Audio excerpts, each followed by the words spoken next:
Good afternoon. How are we? I think we need to get this microphone right. Oh, there we go. There we go. Welcome to our session 5 of Discover Hope in this series that we've started last week. Can I just see a show of hands? Who was here last weekend to see the first couple of sessions? Awesome. And who's here for the first time? Very good, very good. Well, look, we welcome you all here. We've had some really good times here. Danny has really preached the house down, and we're just ready to have the last 2 sessions of our first part of the Discover Hope series. Now, remember, we're going to finish the weekend sessions, but after we finish this, we're going straight into a Wednesday session. So Danny's just going to go through, he's going to ask you some questions, what time is going to be best for you guys. But as Danny said before, this is where the real meat is. We're talking about stuff. Danny is going really quickly over an overview of topics. But once we get into the Wednesday sessions, that's when the meat really happens. We get right into the real good topics. And so if you have the schedule with you, you may have a look to see what types of topics you would like to go to. Hopefully you can all of them, but if there are some that are really cool, come along to those, invite your friends, because we just found out the best way to bring people to these type of things is through people talking to other people. That's the best way that we can get people here. Anyway, one last thing I just want to share with you guys. If you want a copy of the last 4 sessions, we have the resume out the back, but we're also just getting ready a digital copy of the actual sessions that Danny has taken.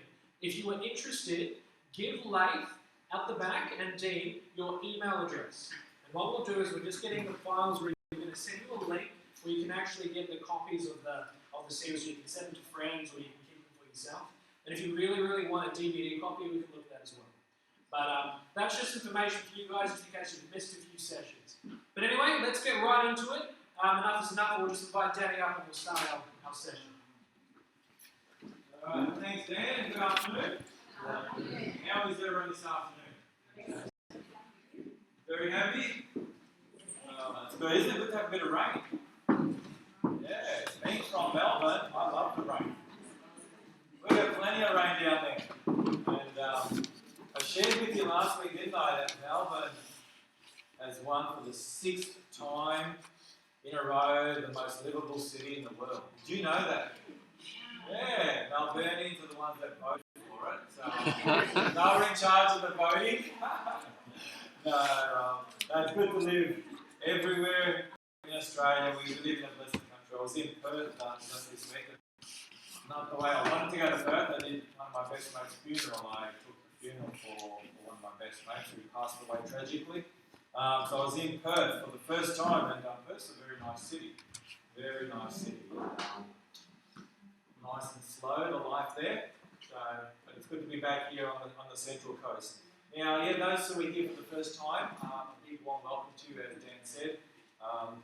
At the end of each session, I have been giving everyone a handout, summary of the presentation. Take a look and just see how difficult it is. This is Albert Einstein's teacher. In 1895, this is what she had to say about Albert Einstein. It doesn't matter what he does, he will never amount to anything. That's what Albert Einstein's teacher said about him. He just won't amount to anything. Here's another one. This was a prediction made in 1876, and these were the words that were shared. This telephone has too many shortcomings to be seriously considered as a means of communication. This device is inherently of no value to us. And you would all agree, isn't that true? What point is the telephone? Here's another one. This was advice given to Henry Ford. Henry Ford from Horace Grecken, who was the president of the Michigan Savings Bank back in 1903. He gave this advice to Henry. The horse is here to stay, the automobile is only a fad. It was 5 years later when the first T model Ford came out of the assembly line.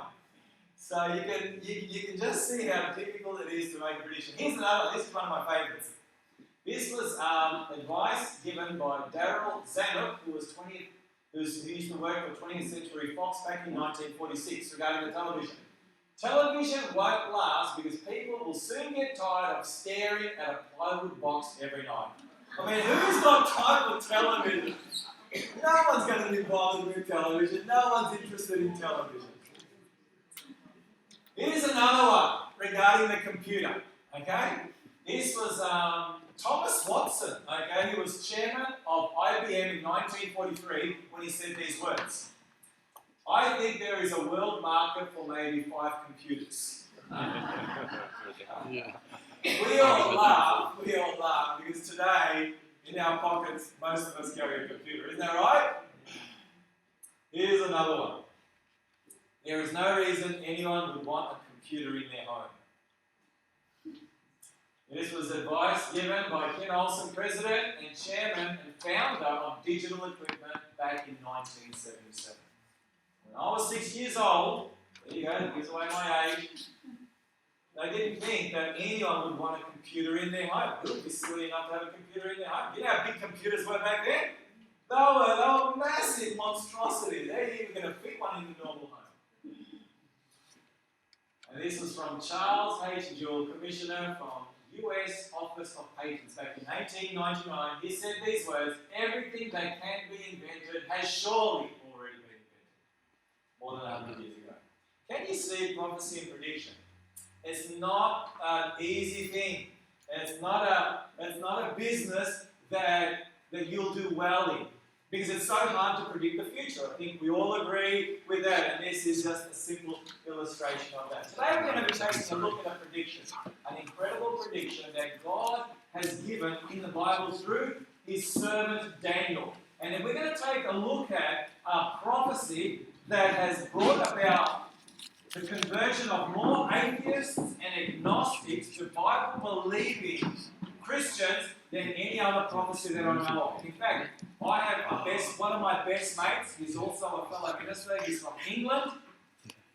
And he was an agnostic mixing drinks in a bar. He was like, what was that movie, Cocktail? The movie Cocktail, some of you may have seen it, with Tom Cruise. Was Tom Cruise one of the actors in that? I can't remember anyway. I just remember the movie, and he used to tell me.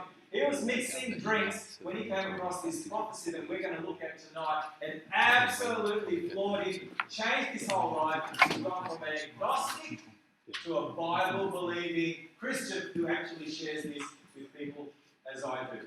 An incredible prophecy as we're going to look at what God has predicted in an incredible way. We're going to begin by praying and asking God to bless our time together in His Word. As always, before we open up the Bible, we need to pray. So let's just do that right now. Father in heaven, we just want to thank you so much that we can come before you. We thank you so much for your word, and we ask and pray as we open your word together this afternoon that you will open our hearts and our minds. And I pray that this incredible prophecy that we're going to look at this afternoon, that this will help us understand that not only are you in control of this world and its affairs,